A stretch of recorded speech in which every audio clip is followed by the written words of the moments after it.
do believe that through art, through experiences of beauty, that we will feel more and we will be better and more compassionate neighbors. The Urban Exodus podcast shares the wisdom, wit, and stories of those who decided to embark on the road less traveled, to pursue their own interpretation of the good life. Small business owners, change makers, artists, farmers, and more, working towards building a better future for themselves and their fellow citizens. The people I've met through this project give me energy and hope for a better future. May their inspirational words and practical advice embolden and guide you on your own journey.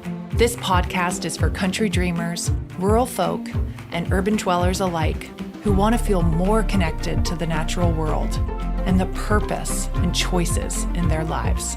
I'm Melissa Hessler. Welcome to the Urban Exodus. Urban Exodus is a labor of love and is only made possible by listener support. To support our programming, please consider making a listener contribution or joining our Patreon community for access to bonus features, rapid-fire interviews, videos, and so much more.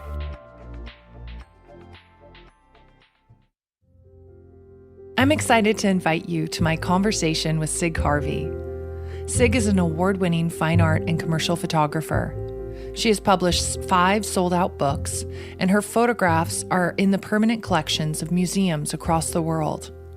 Cig and her partner bought a crumbling farmhouse in Midcoast Maine in 2007, and they moved there full-time in 2011. She left a tenured track teaching photography at Lesley University in Boston to pursue her artistic practice full-time. While she had established the beginnings of her career in the city, the high cost of living was a barrier. It didn't give her the time or space that she needed to really explore her voice, nor did it provide her with the freedom within her days to work on making her own work.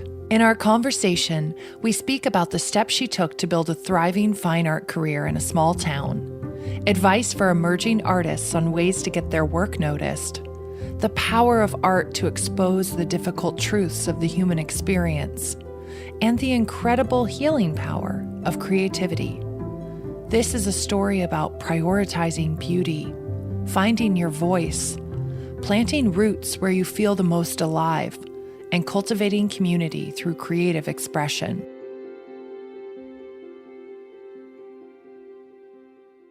So I am very excited to have on the podcast my very dear friend and photographer. And, in some ways I would say that you have been a mentor to me, the incredible Cig Harvey. Cig Harvey is a fine artist and photographer living in the same community that I do in Midcoast Maine. And you were one of the first people that I photographed for this project. I'd love if you would just share a little bit of your personal backstory and how you ended up here. So a little bit about my background. So I knew at a really young age, maybe 13 or 14, that I wanted to be a photographer. I fell in love with the media more for its storytelling, sort of news, exposure of things that need to be changed. That was sort of my passion in my teens. In my 20s, I realized that there was perhaps my storytelling had more power when I sort of made it more personal, and the work shifted when I moved to Maine when I was 26 and I started studying for my MFA. And that was really, I think it would have shifted that way anyway, but it was moving to Maine gave me this very sort of concentrated time and space. And I think for artists to find their voice, that's what you need, time and space, right? It's the ingredients. Absolutely. And sometimes that can be, living in a rural area, oftentimes lower cost of living. And so it allows you that time and space as an artist, something that, I never really occurred to me until now. But living in the city and trying to make that life work, you oftentimes have to work for others, work through academia, and you never get that space away. So yeah, absolutely. I was a full-time assistant professor at a university in Boston for 10 years, and that was in my late 20s to sort of late 30s. Yeah, oftentimes. And I loved my job. I absolutely loved it. I taught photography and bookbinding.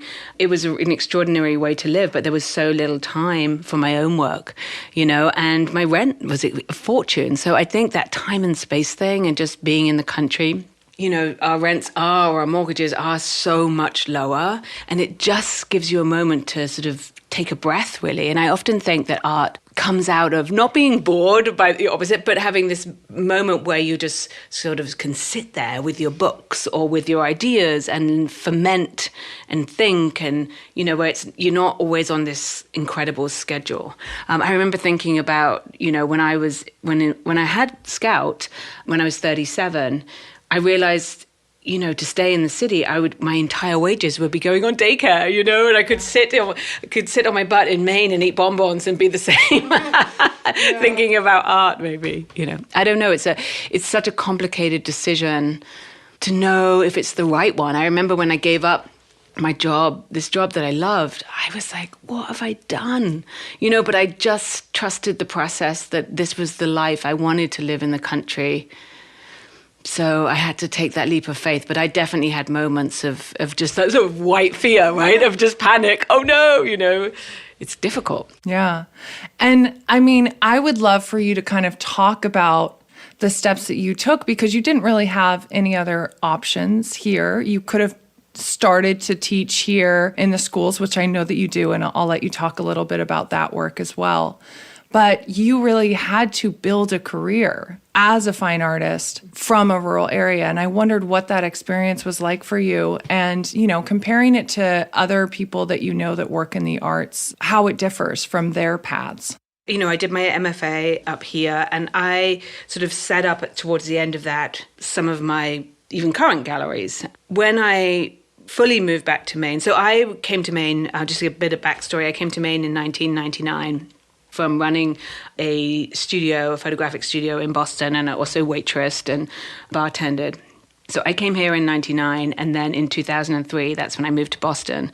And I would race up here every weekend, because for me, my artwork has to be made in the country. Like, I love being in the city. I'm so inspired to be in the city, to go to museums and go get my nails done and all that good stuff, right? But actually, my work, my artwork, I need to be in the country. I need that space. I'm inspired by nature and the way the light moves across the land, and space and old woods and just the landscape here.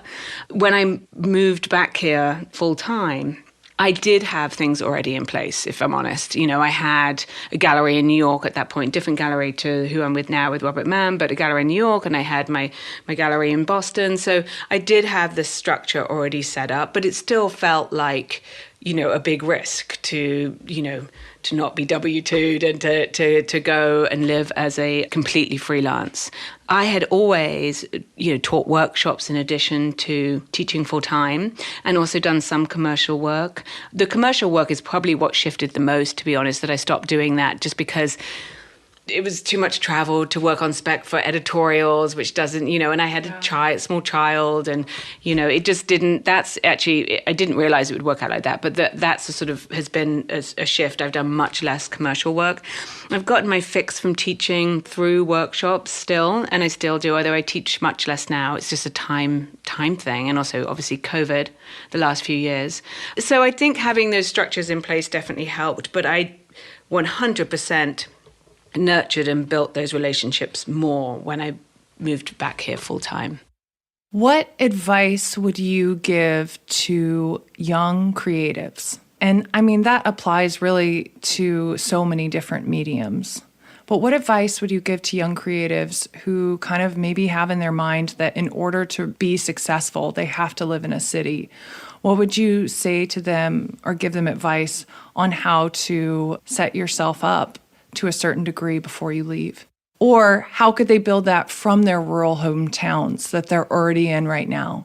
I think the most important thing for any artist, it doesn't matter if you're new or old, right? I think it's this idea of just finding your voice, and you do that through making work. It's almost that 10,000 hours thing. You need to make the work. And I tell my students this, and I think it's the most comforting thing, but also the most terrifying thing, that the work is already inside of you. You just have to work hard enough to let it out.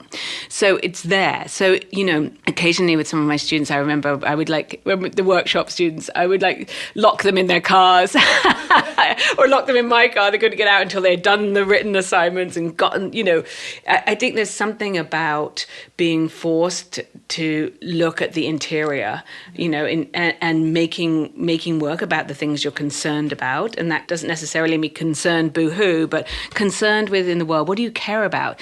Because then once you find what is unique to you and what is inside you, I promise you is unique to you, and then you make work that's concerned with that, then only you can do that.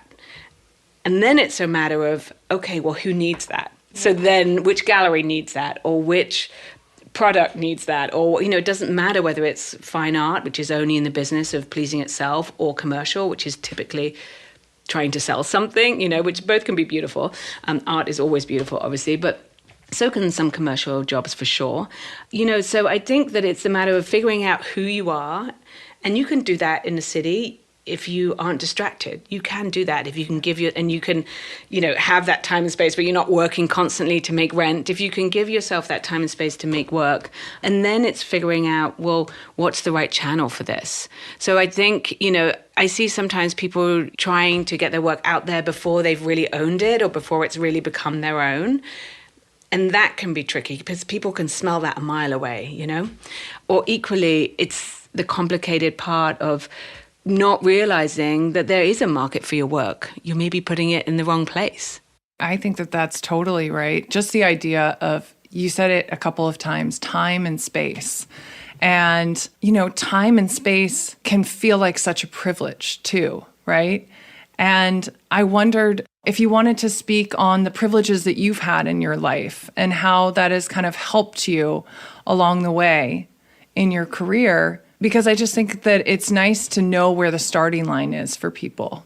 Yeah, I think that, without a doubt, I've had privileges and, acknowledge them. I have a very supportive family. But my family weren't artists and was sort of perplexed and puzzled by some of my choices. But I was lucky that they trusted me and believed me. And I remember, it's interesting. I remember my dad, I did a big commercial job in 2007 for Kate Spade, and it helped me pay for the down payment of the house. And I remember my dad's slow tear. He was like, oh my God, you can make money through pictures. That, for him, was the sign that, I guess there was some sign of success or whatever it is. Whereas for me, it had happened much earlier when I completed a portfolio that really felt true and authentic to me. So that was my sort of marker of success. Yeah. So I think that, I definitely have had the support and I guess the trust, even though I think I might have been bewildering to my parents sometimes, I think I had the sort of trust that I was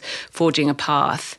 And I have to remember to do that with Scout, my daughter, this idea of just getting out of the way of her, that, kids will tell us what they want to do and, maybe not to line up 1,000 things every night after school for her, that she will lead the way, I don't remember my parents ever taking me to anything after school, but I was fiercely passionate about photography, Artists are mirrors, I think. Yeah. And sometimes they're holding mirrors up to themselves. Sometimes they're holding mirrors up to the world. I've seen your work change through these different times in your life. Yeah. To me, it's very interesting because I can connect to those images of what those feelings are, that feeling of free and everything's a possibility and so much color to, starting out in the black and whites of your kind of more teen angsty years. But responding to this world that we find ourselves in now, how are you seeing your work change? How are you responding? When COVID hit, I think so many of us, that first month, oh my God, it was like the pit of despair, wasn't it? it was for me especially anyway. In Maine too, because it's just the hardest month too, is March. March. We're just about to go into March on Tuesday. We're already, so, it was such a difficult month because in the rest of not the rest of the world, but the rest of a lot of America, spring comes in March. And in Maine, it doesn't come really until it's definitely May. It's not even April, is it? Occasionally some years it will be April, but March is really deep winter still. And when COVID hit, remember when we were like wiping down our grocery? Actually, I never did that. That was so bad.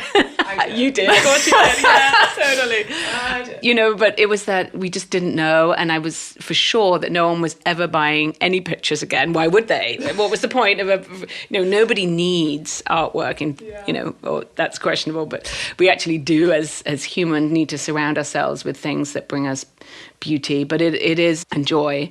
But it felt like nobody would ever buy anything again, any artwork, and it was off the list. So it was sort of this terrifying time. And then I don't know how it was in your house, but in my house, which is a sort of progressive house, suddenly I felt like I was a 1950s housewife. Yeah. The childcare scout obviously was out of school. My husband worked, Doug, who I adore. He works for a tech company. So his world got even busier, right? Because everyone needed everything online, and he worked with, cloud-based storage and things. So he was working from like 7 till 7. And, I was, doing all the schooling and the housework. And, I felt some of my, not identity, but, there was no time for me to be creative. And so it was a complicated time that first month. And then I got the call from the New York Times, and I had that assignment called Still Life. And that sort of jolted me, woke me up. Like, what am I doing? Because they asked me to photograph what was happening in my life right now. It's called Still Life. So they asked 12 photographers around America to document their time. And I went, and I started thinking, well, what am I doing right now? And I was making masks. I was cleaning the house. I mean, all the things that were just so not me. Like I still have that first mask, and it was a disaster. And I was like, I'm not going to photograph that. There's no way. So like so many times in my life, photography has saved me. I decided I was going to bring spring into the house, and I was going to document that with my camera. And it was a complete 180 in my whole attitude, and I went at it. And I think I've spent the last 2 years still going at it with like trying to bring joy, trying to bring beauty, trying to bring color, because I do believe that through art, through experiences of beauty, that we will feel more and we will be better and more compassionate neighbors. And and then I started doing the nightly projections in downtown Rockport. And that was an emotional highlight of my career without a doubt. I actually was just about to ask you about that. I mean, was it for a whole year? It's supposed to be 4 days, and it lasted 3 months. So every day at sunset, a ever-changing slideshow of Sig's work, which is just, I'm going to have some of it in the supporting like blog post for this episode, but it was just like explosions of color and feeling, and all of Maine was shades of gray and white at that point.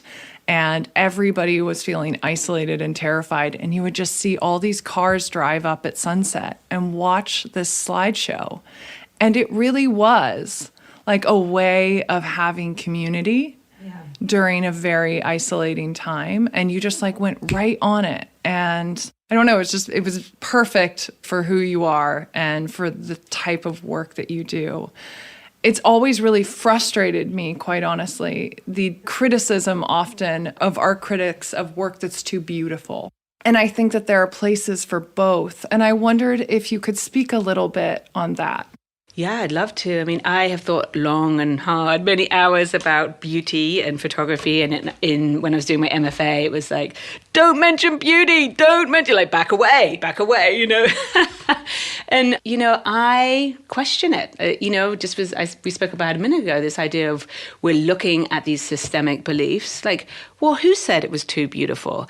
And I think that is some criticism that's leveled more at women rather than men's work. I mean, look at Alex Katz's work. It's gorgeous. Wyeth's gorgeous. There's plenty of, extraordinary artists that are making beautiful work, and perhaps it's not leveled in the same way at women as it is at men.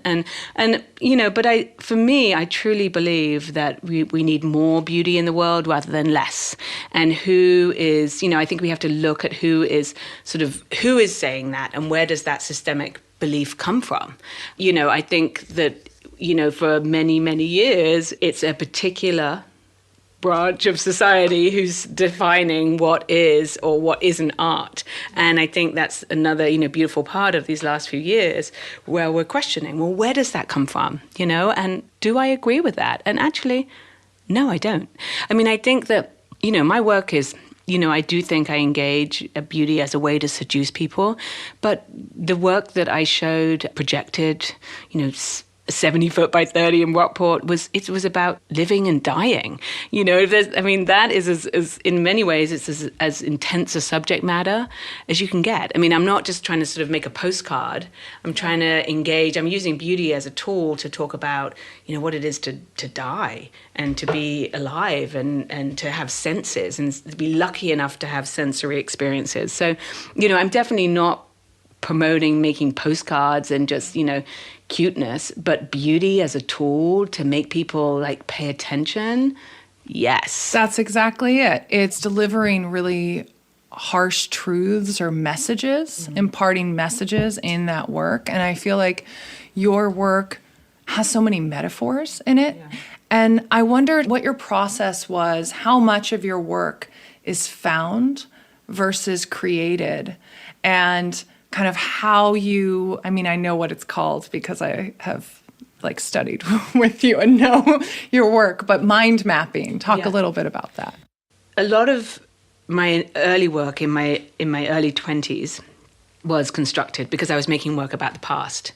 And I didn't know how to do that in the present. So I would mind map, brainstorm, think about metaphors, symbols, if what type of light I should tell this story in. Should it be black and white, color, saturated, desaturated, the formal concerns of photography. So, light, frame, color, black and white, the formal concerns, all of that stuff, what camera to use, and then the content, which is, metaphor and symbolism. So I would definitely sort of think about, okay, well, how can I tell this story through metaphor? A story of betrayal, for example, through metaphor. But then slowly a shift happened when I started making work about the present where I didn't need to construct. So now, cut to, 25 years later, it's really a hybrid of the two. I always have a camera on me, and because if I see something incredible, like on the way over here, the snow, we had a foot of snow yesterday, and it's a brilliantly blinding day, isn't it, out there? When I took my dog for a walk this morning, I couldn't see a single thing. It burned my eyes when I came inside. Yeah, and it's so sunny. But the wind was blowing the snow off the trees, and it was so beautiful. And imagine if I didn't have a camera with me, I would really be a, sucky photographer. I didn't have a camera. So it's using that, but if I didn't get it, I will dwell on that picture and I'll wait for it to snow again and be windy, and I'll be ready. And maybe I'll be ready with someone who I want to photograph in that scene, or I'll be ready. So it's sort of this mix. I use the camera as a sketch, the one that's always in my bag, but sometimes I don't get it and I'll go at it with a more constructed idea around it. Interesting. So you've used the camera sometimes as a sketch. That makes a lot of sense. I also wondered, you incorporate narrative with your work. How do you write that narrative? Are you constructing the narrative ahead of time with the images pulling you through, or do you weave all the images together at the end and then create the narrative? No, with the text. So I've written for years as a way to access more pictures, right? It's the same, I do yoga, but no interest in teaching yoga. I just use it as a way to clear out more space, so there's more room to think about pictures, And so I've always written, but it was when I published my first book in 2010, You Look at Me Like an Emergency, that was when I pulled together the text, because I realized that the pictures were doing one thing And the text was in a way more honest, more direct, more contemporary. So bringing them together sort of held up each other in a way that came to more than the sum of the parts, I would hope. But in terms of putting them together, I gather. So right now I'm 2-3 years into a new project that no one's really seen, and I'm just making. Every week I make stuff and I sort of put it into the yes and the no pile and the maybe, and then I'm writing and I'm not thinking about the two together at all. They're in different days, different boxes, and then I'll start bringing them together, or hopefully they'll go together. Hopefully but I trust that, coming back to that time and space thing earlier, I trust that because I made them, they will go together. You're absolutely right. There's the narrative of your photos, and then there are the words that are paired with them, but they feel so intertwined throughout. And so it's interesting to hear that process. That it's separate and then brought together. And the sequencing of the books is like, it's brutal at the end, because the jigsaw puzzle, and I'm terrible at jigsaw puzzles, it's like, I didn't realize you're supposed to do the outside bit first. I just like go for the colors I'm most interested in. Yeah. Yeah, absolutely. And there's like these color shifts through the book, and there's so many like little breadcrumbs that you leave along in all of your final pieces like that.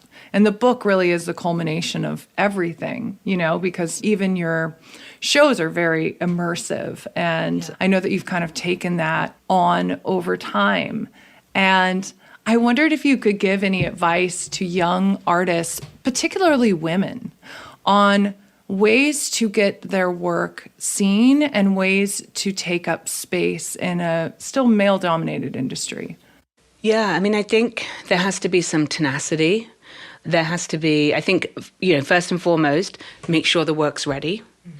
Don't try and sort of shop it too soon. It needs to be ready. You need to feel confident, and that someone, not everyone is going to like your work. And so knowing that if someone doesn't like it, that it's not going to destroy you and send you sort of whimpering down the passageway. So that, I think the work being ready is first and foremost, and you believing in the work. It sounds obvious, but I think it's so important that you feel steady in it. And then it's sort of, it's being tenacious. It's like figuring out how to get it in front of people, always being nice. So simple, but it's a really big thing. It goes a long way. And professional. Being on time. I'm always early, just sort of these simple things, but just sort of laying out a plan and realizing, it's a small world. People will help you if you ask them for help, and if you are kind and nice and all those good things, so I think, and always say, I said yes to everything, probably too much at the beginning, because I felt like I could never say no to anything. You're probably the same. I'm I'm still in it. I'm still saying yes. I gotta start. Yeah, exactly. Gotta start with the boundaries. Yeah. So and just realizing, and this is another thing, I think celebrating every step of the way, even if it's like a small victory. The small victories I think they're as important as the big ones, because that is the life then being lived as an artist, because, you're not searching for this one thing to happen. It's bits along the way.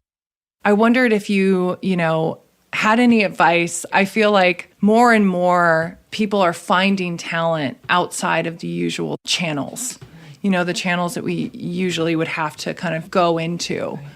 And I wondered if you had any advice for people that, maybe are self-taught and they really want to make photography their career. They're freaking passionate about it, and they would do anything to make that their full-time thing. What advice would you give them?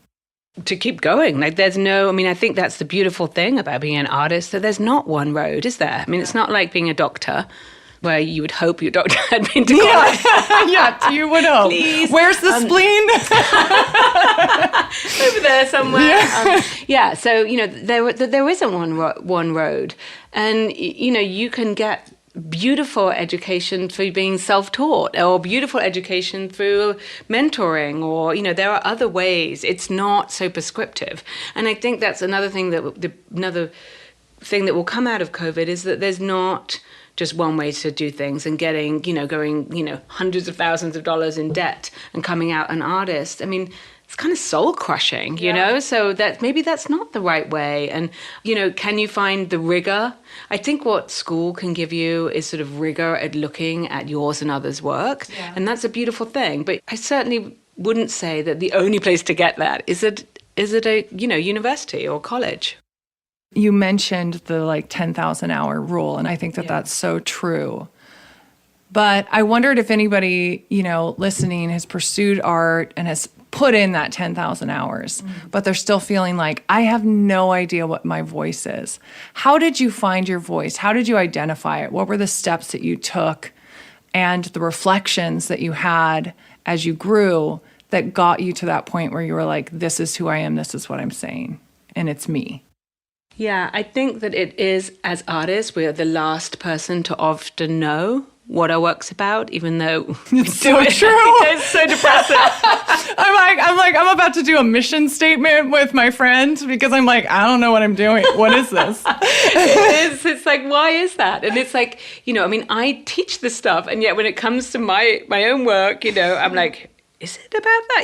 It's sort of, and then it blindsides me like a crack across the back of the head when you realize what it is about. You're like, oh my God, I teach this stuff and it's still, I'm the last to know. So I think for some reason for artists, that is, something that is quite likely to happen, I would say. And then trust that, once you know that that's quite likely to happen, when you're happening, then you've got to take the necessary steps. So I would say the necessary steps are to get that work in front of someone who you trust and not be defensive. And listen to that, or either whether it's a teacher, whether it's in a workshop, whether it's just someone down the road. It's I think formalize it a little bit, so it's not too casual that you've got some skin in the game, But I think as artists, it can also be it's quite natural for us to be quite defensive as well, because we've poured our heart and soul into this. Yeah. And to think that it might be doing something different than what we have decided it should be about is can be a real punch to the stomach, I think, And so being able to be teachable, being able to be open and aware is a really wonderful thing. And I think it's kind of essential. I think the worst two things for artists is being arrogant and ignorant. It's like a double whammy of a bad combo, You're absolutely right. And I've taught some of them. And it's hard because they want to get better. Oh, but the thing that is standing in their way of getting better is just being able to listen and absorb, and you can take whatever you want from it. It can just be little pieces, but just listen and be open to it and receive it. Yeah. And sometimes we, given something and it takes us a couple of years to receive it, and and you have to be at that right point. But I really think that if someone's been doing it for years and is still sort of unsure, that you're missing, I think you're missing that bridge, that last step. Yeah. Where you're almost understood. I mean, art it's such a complicated thing, right? Because it comes from inside of us. It's always worthy, in my opinion, and everyone has a unique voice.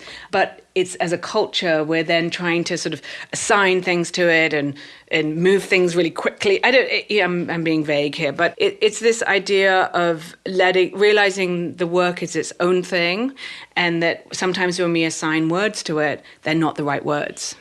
That just applies to every aspect of life, doesn't it? I mean, if we're going to move forward as a society, there have been so many things that we have done wrong, so many systems that are very, very wrong.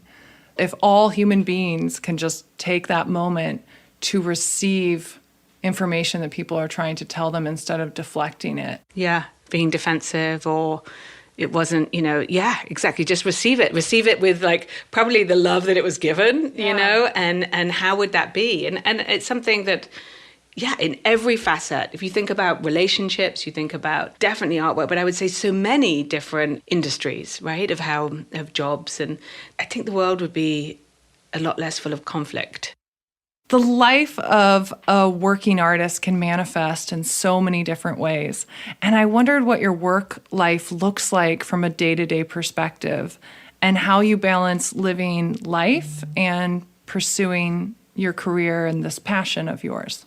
That's one thing I just love about my job and my life, is that it's always different. Yeah. And I mean, that's not for everyone, but it is for me. I like that, I remember I had a sort of salaried job I mean, aside from like waitressing and bartending, which I did all through college to pay my way, you know. But I had a salary job once, and I was just like, depressed. You know, I was going to earn the same whether I worked, you know, 80 hours that week or 40. I mean, sort of, you know, it has its own reward in other ways. It's not always about money, is it? But it didn't fire me up. So for me, that there's sort of living a life that feels varied is a really important aspect, I think, to my happiness. Yeah. So yesterday, for example, I was out shooting in the snow for hours, and I'm working on a documentary about Blue Violet, my latest book with River Finlay, which has been a really wonderful experience working with her. So we were out shooting, and then I had a 2-hour writing class. Every day is a little bit different, a little bit of teaching, a little bit of mentoring, you know, less shooting than I would hope for, to be honest, you know, but lots of the business side of things, you know, like getting things framed. Now that COVID is on the slowdown, you know, back to travel again, booking flights, lots of very unglamorous things like trying to find the right box for FedEx and things like that. But it's very diverse. I do sort of struggle, and everyone does, this idea of, you know, finding the balance between making art and the business side. Yeah. It's not always in balance. I wish it was, but it's just, you know, we're all a work in progress, right? Yeah. And the business side of art is so crucial once you reach a certain level of your career. And I wondered, have you always done that side yourself? And if not, like, when did you feel comfortable? When did you feel ready to bring on help in those areas where you were lacking? You know, I have done different things over the years. I think the business side of things is important no matter where you are as an artist. Whether you're starting off brand new, you need to have it. Even if you have no interest in making money, but you do want to get your work out there, you have to, the business side of art, you know, you have to get the work out there. There's a process to that. So, you know, I think over the years, it's been different. Sometimes I've had assistants come to my home and the studio and work with me. Other times it's just me.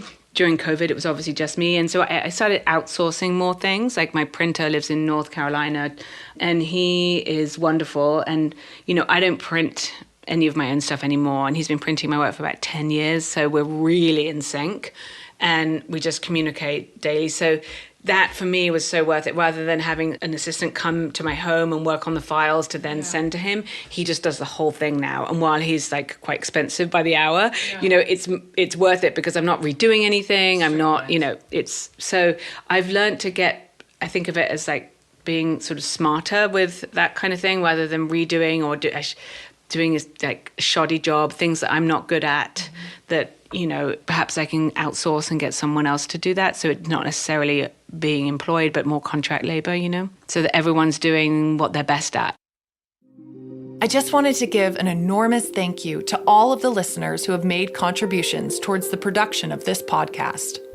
Every season, I spend about 100 hours preparing, writing, editing, interviewing, sketching, distributing, and I have hard costs for my editor and hosting fees. It means so much to me that you find enough value and meaning in this work to pledge your support to keep it going. If you haven't had a chance to contribute, we've made it really easy. Just click the support button on the top of urbanexodus.com and pledge any amount that you like. Or join the Urban Exodus Patreon community. Thank you again. I feel so lucky to be a part of the amazing global community that this project has manifested.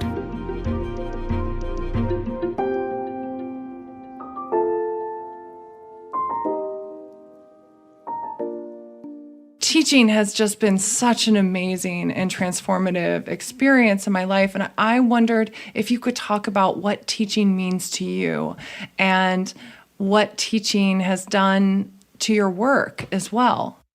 I mean, it's such a beautiful exchange. I think teaching, I love to learn and I love to be taught, and I also love to teach. It's a real passion of mine.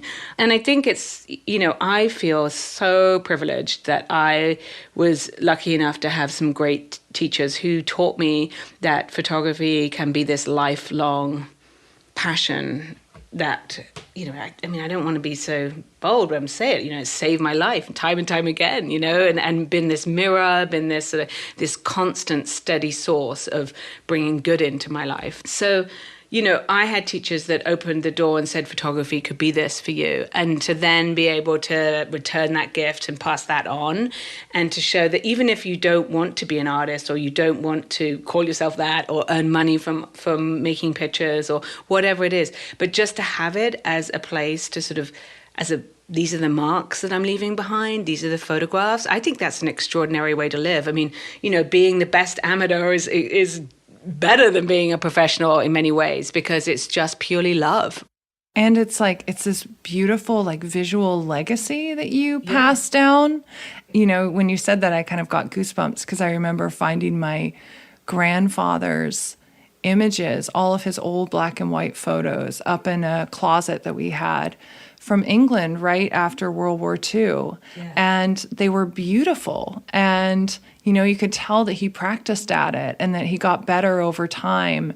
And it was such a time capsule of a life that I would have had no glimpse into any other way. And it shows you, I believe if I send 10 people out right now with cameras, they will come back and say, come back in 4 hours.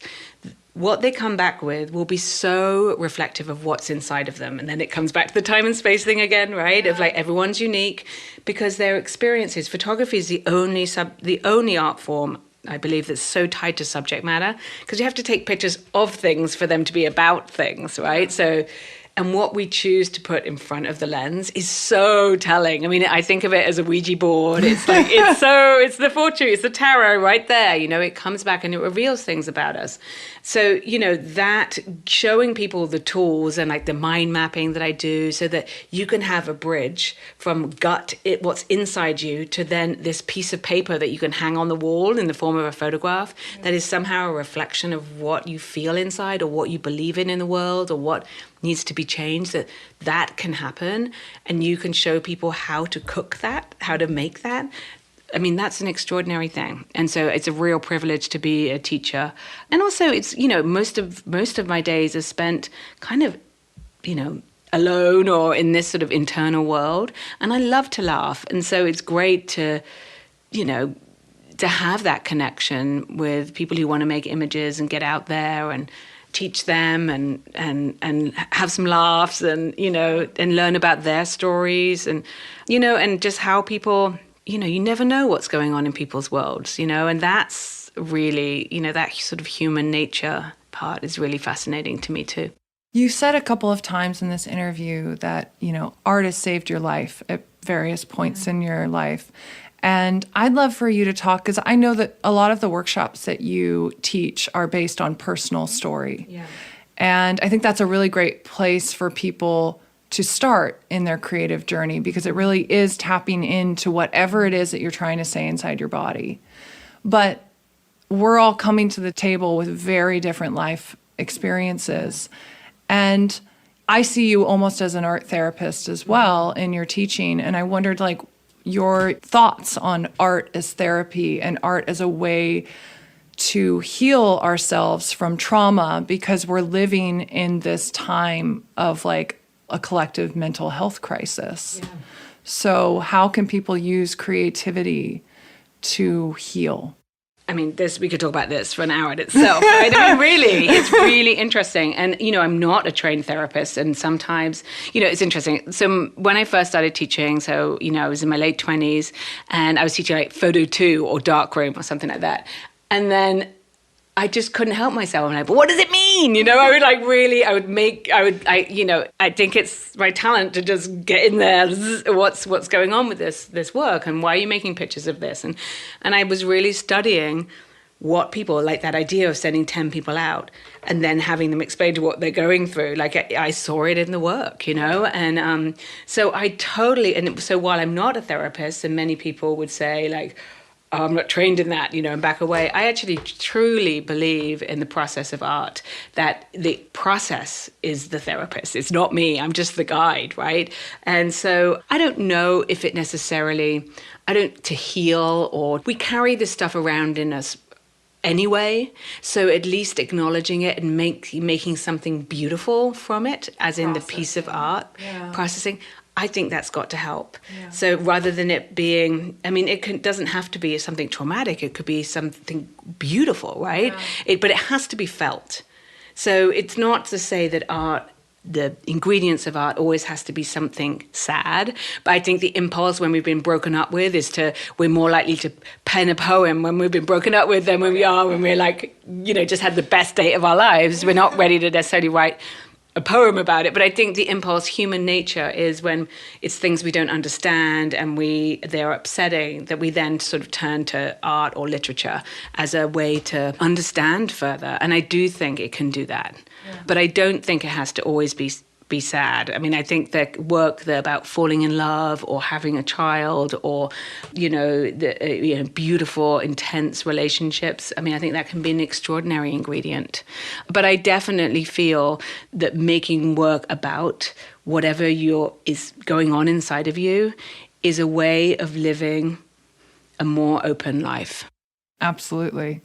It doesn't have to be a camera. It can be a video camera. It can be a paintbrush. It can be arranging rocks. It can be... Yeah, it could be yoga. Yeah. So I was at a yoga teacher training last week, and I'm doing it not to teach, but to learn more, right? Yeah.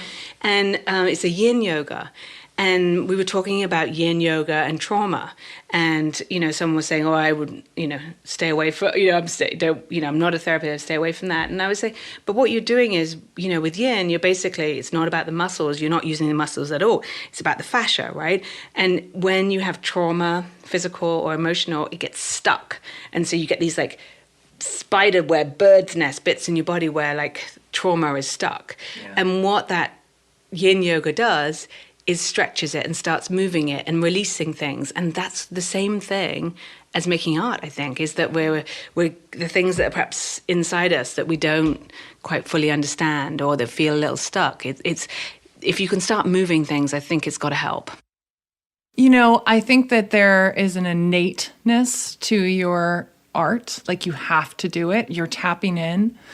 But certainly you have faced the inevitable like brick wall. And I wondered, because that is so difficult to overcome. And a lot of times when people hit, one of the probably 15 brick walls they'll hit in their journey, they'll give up. And what advice would you give them to just power through, or how have you powered through?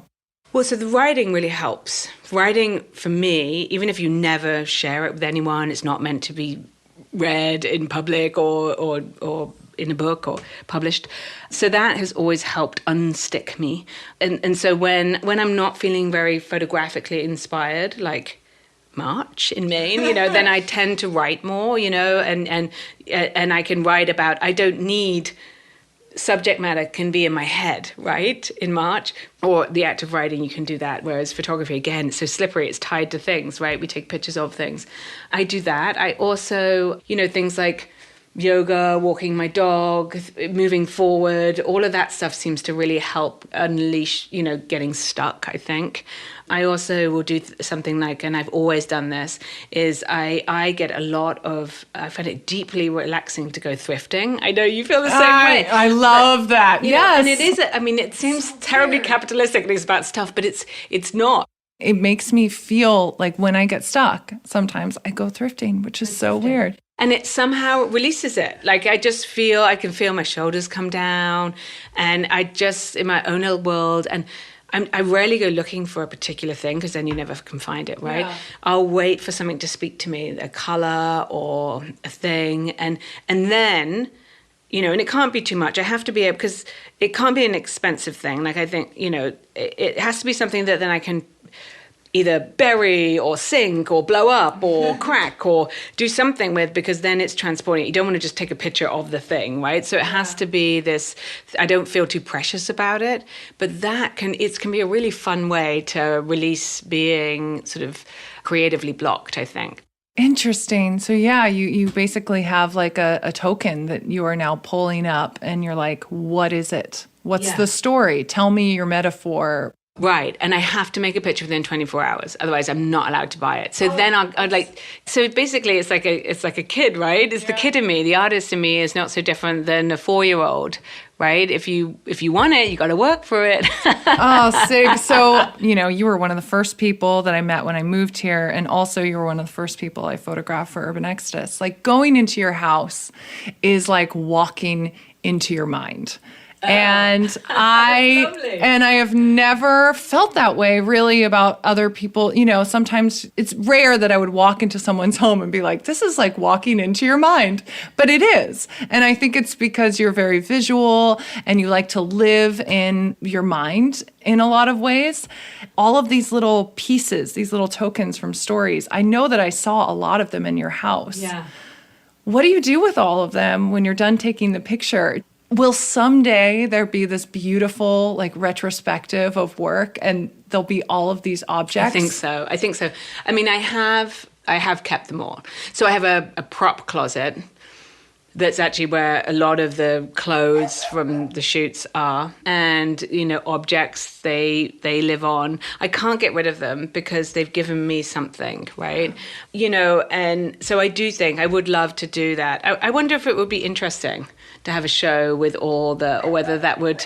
I think if they were all like a sculpture together, or if they were all like combined, so it was like another layer, because that's the other thing that you've started to do with your work is add these layers. And so you're adding embroidery and you're adding neon signs and you're adding all of these different layers and environmental elements of lighting and wall color. Yes, and I wondered about, you know, those additions. You're absolutely right. I mean, I didn't think of it so directly, but you're absolutely right. I mean, you know, it's much more now. I'm not really interested in having a show with just pictures on the wall, and I haven't for a couple of years. It was the Ogunquit show that sort of was the pivot for me, where I wanted people to have more of their senses, just the eye, more than just the eyes, immersive. Yeah. So, you know, my last few shows, you've had to brush past flowering mint to get into the room, and the wall color, and then, you know, vintage roses in urns or neon signs, which I've been working in neon for about 10 years now. But that was definitely trying to find a way to sort of shake people by the shoulders to say, look at this, you know. So I think having the objects themselves, yeah, there's a way to do it. I don't quite know what it is, but I've kept them all just in case. This year, what I want to do, I actually tried it last year, but it was a hashtag fail. I planted, I decided I want the outside of the house to be more reflective too, because the inside is one thing. It's all of that. Oh my gosh, I'm so excited It's for floor, this. It's floor to ceiling. So inside the house, it's like floor to ceiling, salon style artwork hung and color, and, you know, all the colors. What's your favorite color? All of them. But the outside has always seemed, you know, like a little like, I don't know, boring. So anyway, last year I bought like 100 flowering, is it mandevilles? Is that how you call them, with the big red flower? Is that mandevilla or something? Anyway, but I bought by mistake the non-climbing kind, but I had this vision that they would just climb and the house would be covered with like 10,000 red flowers. Wouldn't that be amazing? Okay. So I'm doing it this year. So then it becomes like, it's taking it a step further where the garden is art and, you know. I love I believe it's called a potager garden. It's a British, I believe, garden. That sounds French. How do you say it? How do you spell it? Potager. Yeah, I bet that's French. Then I definitely said it wrong. Yeah. Anyways, it's potatoes. It's like it's ornamental plantings of food. So it's like edible landscapes that are so beautiful, and that is my dream to be able to have the time to do these like elaborate art food gardens that just seems, it's so practical but also so beautiful. And I love this for you, Alyssa. But I'm really excited about your covered house. Yeah, like I don't want to have to eat it. Like it's just purely visual. It only has to serve my eyes. But I'm going to do it this year, and I'm really excited. I read recently, a few years ago now, but Robert Owen's Seeing. He's got this incredible book called Seeing is Not Knowing the Name of the Thing You're Looking At, or something like that, but where it's all about perception and just in the body. And he designed the gardens at the Getty just to really like soccer punch, like leaving the intellect behind and just getting straight to a sensory experience, which is something I'm really interested in. Like we don't give enough credit to the body as being a memory, you know, instead of the brain. Yeah, absolutely. Well, it's all five senses then, right? You know, and that is what immersion is. And we are living so much in the digital space, which like that really does cut off a lot of those like immersive senses that we used to have to warn us if things were okay, or to tell us, you know, like all of these different sensory elements that are tied to our intuition. Yeah, and will we lose them? Will we not need them? You know, will it be that our bodies will evolve to not need them? I mean, I feel so bad. One of the main reasons, I mean, obviously it's many, but one of the main reasons I didn't want to get COVID, and so far I've been lucky enough to not have it, was losing my sense of smell and taste. Like, no, thank you. That sounds terrible. Yeah. Oh. Yeah, absolutely. I mean, it's such a high levels linked to depression in terms of if you don't have a sense of smell and being in lack of sense of smell, huge correlation to depression. And you don't realize what, you know, these sensory experiences are bringing to just a greater well-being every day, you know? I think when you say sense of smell, it like transports me to your photographs, but it also transports me to like that glorious, you know, third week of May in Maine when all the lilacs come out. Yeah. And it's like, it feels like the first time you have smelled anything so lovely all year. Mm-hmm. Well, nothing smells in a freezer, does it? Yeah, nothing smells in a freezer. And then like, you know, when it starts to thaw, it doesn't smell bad, smells great. But there's nothing like a warm lilac blooming. Yeah, before that, it's like the earth thawing. It has got a bit of a funky smell to it, I think, you know. Yeah. But the lilacs, my goodness. Like, you know, we're all dogs hanging out the window panting, aren't we, with it, you know. Absolutely. Yeah.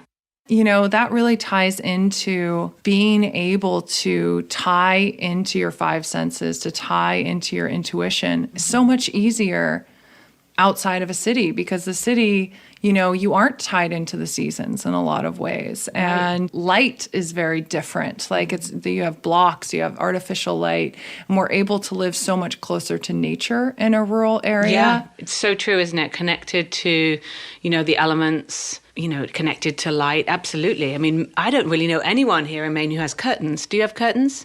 We have them, but they're never closed. Okay, so you don't have them, right? They're decorative curtains. Like I pretty much go to bed with not that early, but it's pretty early, like 8:30, and then wake up at 6 or earlier, you know, when it starts to get light, you know, April, May, I'm up at 5 easily. Yeah. And I sort of love that. Yeah, the rhythms, circadian rhythms. But I think you're right. Living in the city, you're more removed from that, aren't you? Perhaps that's why I don't like living in the city anymore. Do you feel that most people who come on the show, they're searching for that? Is that a common theme of just light, of being more immersed in light? I think not just immersed in light, but reconnected with nature, because I lived in Seattle. It had a ton of parks, and you could feel to a certain degree, and that's why I could tolerate living there. You could feel to a certain degree that you could get lost in the woods and maybe not see someone for a short period of time before walking by another hiker. But you can get lost in the woods here for hours and not see another person, and only hear birds and be quiet with your thoughts. And a lot of people are searching for that, because all of this, you know, I don't know, narrative of you go to the city to make your life and then you can do what you want. You know, you got to make it in the city, or at least a lot of careers tell you that. Yeah, I'm just not sure it's true anymore. I know, I agree. There are a lot of people also that listen to this podcast that are younger. And I wondered if you had any words to say to them on, you know, maybe they love where they live, but they're worried that they won't be able to make it outside of their area, and they don't have the connections. I mean, it is a place of privilege to say this, but I'm going to say it anyway, that I think if you know where you love to live for your artwork or whatever that is for you, whether that means music, whether that means dance, if you know where you feel you're most alive there, you've got to find a way to live there.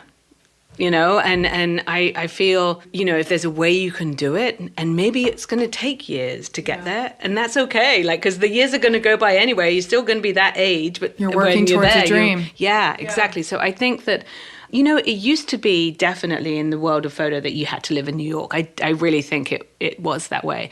I don't think that's the case anymore. I think if you live in rural Maine, like we do, or Midcoast Maine, it's less rural, but, you have to be prepared to travel and more, which is, and it's kind of rough landing at midnight and driving 4 hours home from Boston. Yeah. There are downsides. Like with every job, there's downsides, right? Not all jobs are amazing and easy or beautiful all the time. Yeah. But so there are certain things, if you choose to live in a more rural area, you're going to have to travel more. That's sort of part of it. But I don't think, especially with COVID in the world, that is the beautiful side of these screens and Zoom that we can. I mean, teaching photography on Zoom is actually, I don't know how you feel, but I love it. I think it's really even more efficient. It's more efficient, and I actually love both. And the reason that I love both is it's two different experiences. When you teach in person and you're all going to the same location and everybody's taking pictures at that location, I think that informs even more so, like what you were saying, the eye and what people are drawn to.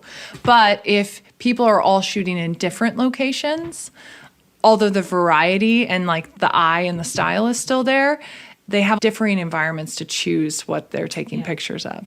But also just the format of looking at pictures on a screen, it's fine. It's actually like, it's maybe in a way, it's more efficient than waiting for people to come in and load it all up. Or even put prints on the wall, and then you're looking and you've got to respond immediately. I mean, I feel like people will, load it up to a Dropbox or to whatever, and I can spend some time before we meet and look through it. And so I think there are some things that, we will take forward. I hope that we will take forward from this time of, strangeness with COVID. But I think across all industries, we're realizing that we don't necessarily need to drive to the office to be most efficient and be at our best at our jobs. And Absolutely.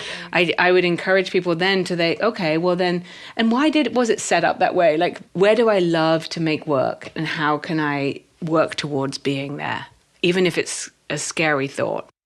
And I mean, being able to teach online, being able to learn online, being able to communicate with your friends online, it makes the transition from leaving an environment that maybe you felt comfortable in to maybe a more remote environment or a place that has less opportunities. It makes so much sense because technology is the bridge that still allows you to lead your life in those ways. Do you have any advice?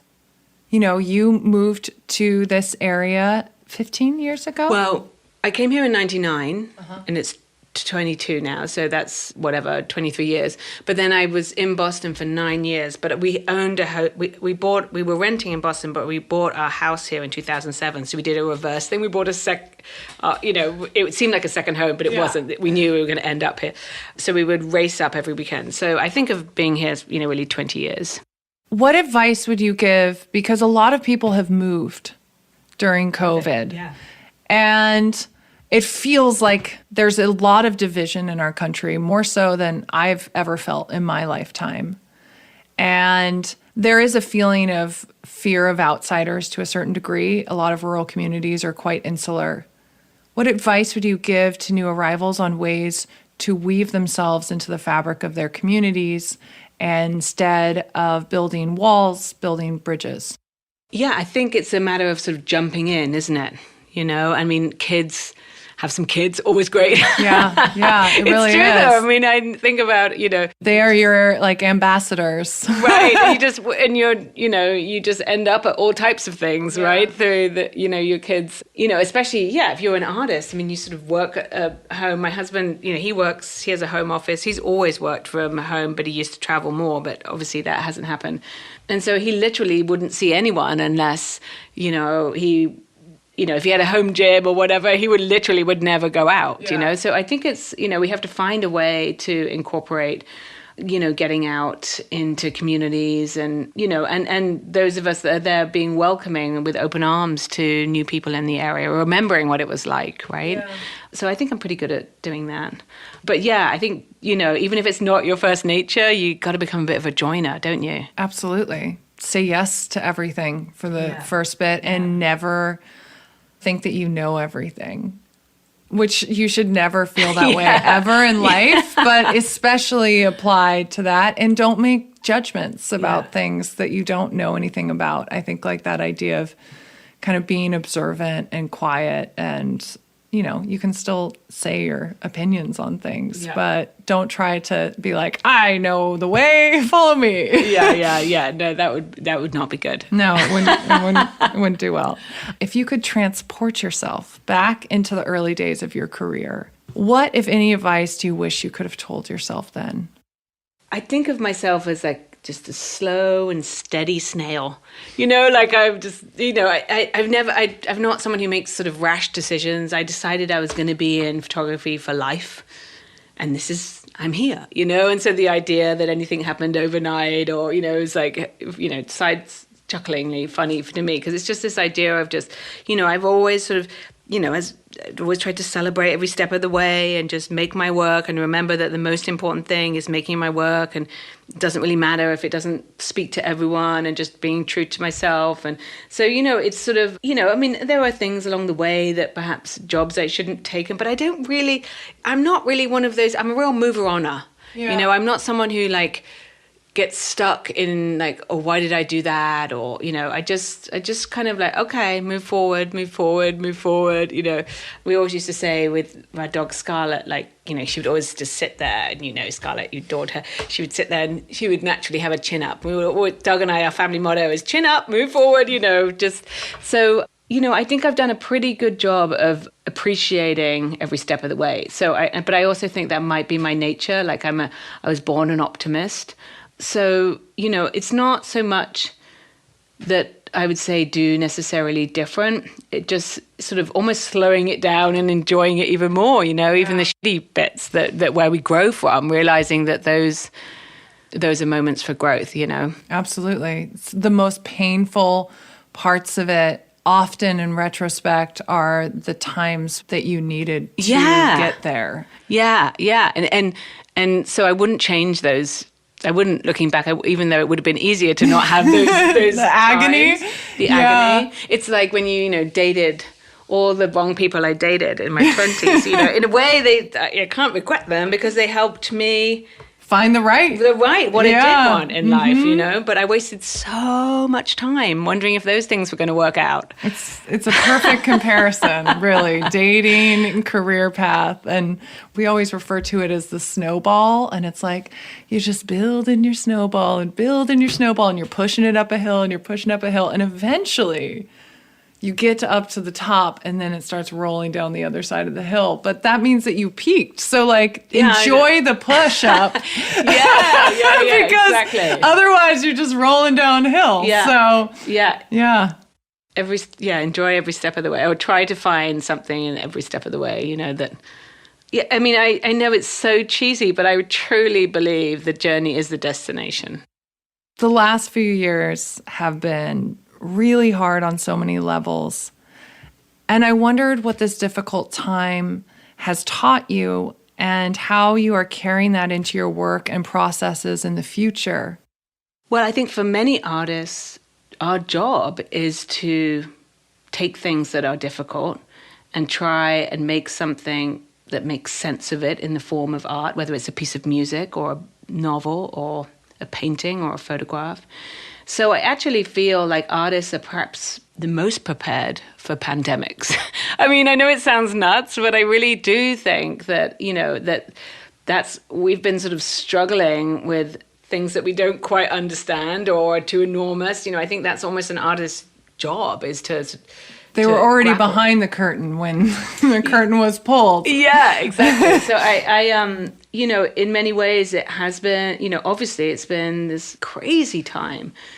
But in a way, it solidified for me my sense of purpose with my work. I knew I always wanted to make things that were sensory about, what it is to feel fragile, about, what makes us human, the difficult business of being human and having senses, and, what's the opposite of that? It's dying, So, but, and for me, like, COVID almost sort of solidified that, this idea of like, this is a privilege to be able to live, and we need to seize the day on it and not wait and not, take things for granted. So that's sort of like the core of my sort of central themes anyway as an artist. And so COVID was like, well, Christ, if not now, when, But I think that's similar for many artists, that, we are perhaps quite well primed to live in a world that is uncertain. If you think about also some great literature, they've often come out of times of difficulty.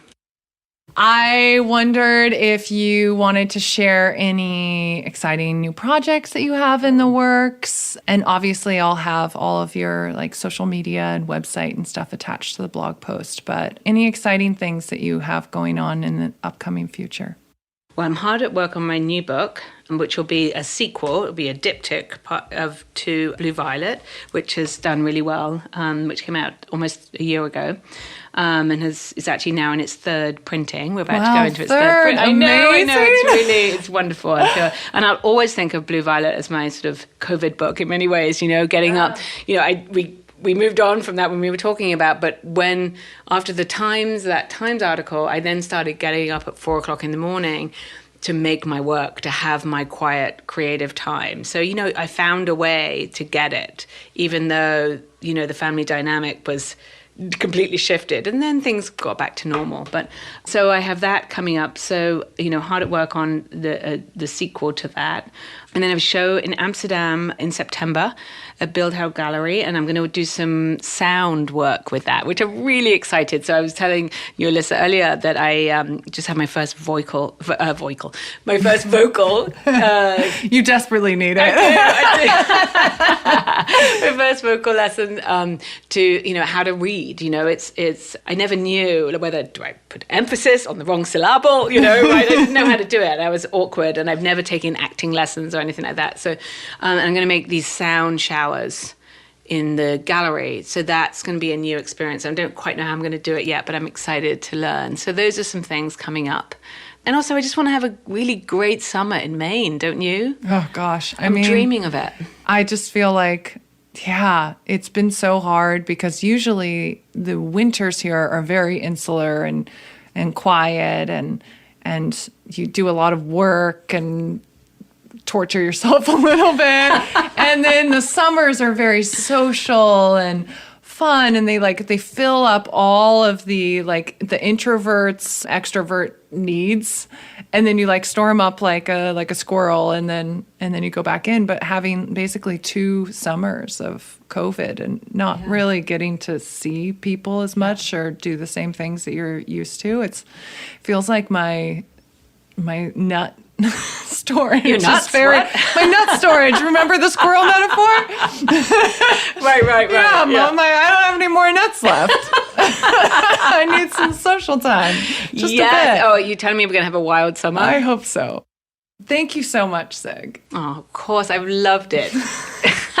I just feel really, this project is my voice. Yeah.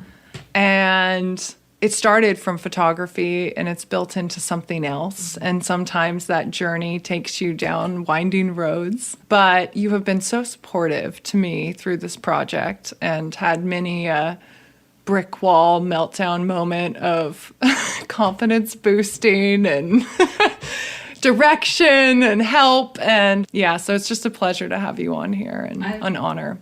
It's such an honor. I love you, Alyssa, and it's been extraordinary to watch Urban Exodus grow. And, this is your purpose, and to bring voices that I hadn't heard, ideas that I hadn't heard before, and bring it to a public forum. I mean, it's the good work you're doing, and it's a real honor to be here. Thank you, Sig, for joining us on the show. Some of my key takeaways from this episode. Finding your unique voice through the work is more valuable for emerging artists than networking. Creating art that speaks to others through your own uniqueness will open up the doors that you want. The importance of time and space cannot be overstated as an artist. They honestly can't be overstated for anything. Finding time and space for your mind to think is incredibly helpful. Art that is beautiful is not frivolous. Beauty is powerful. Beauty can be used as a way to draw attention so that more difficult messages may be conveyed. Nature can heal and it can inspire. The importance of place, solitude, and peace are valuable ingredients to creating work you're proud of. Find the place that makes you feel the most alive and figure out a way to get yourself there.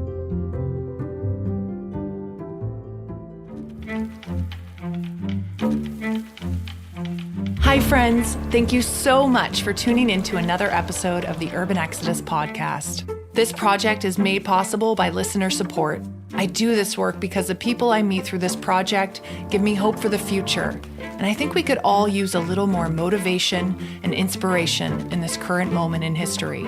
All of the work that I do through this project is to encourage people to believe in themselves and to work towards a better future for their community and for our planet.